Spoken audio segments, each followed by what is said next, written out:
Wabarakatuh. Saya Kak Joh lah panggil. Kak Cik pun boleh.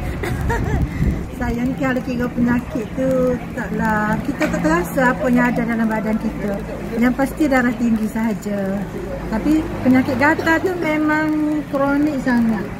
Tapi bagi orang gatal tu biasa dia. Tapi bagi Kak Cik ni memang Kak Cik rasa serius. Bila saya Kak Cik makan daging ni rasa gatal.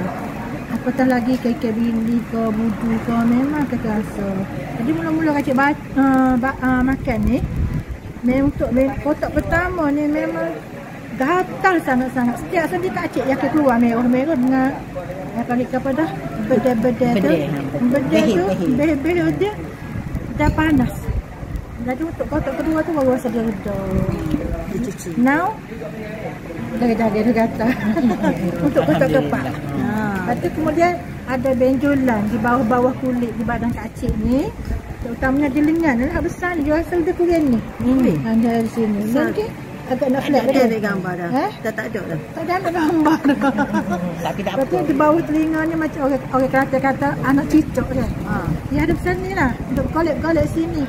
Sebab dia ketelan di sini dia akan efek pada saluran kita kan. Macam terot dia. Tapi sekarang ni untuk kotak ketiga tu Kak Cik rasa selepas solat kita selalu gagal ya. Tak ada. Dia rasa seumur dia. Dia rasa seumur.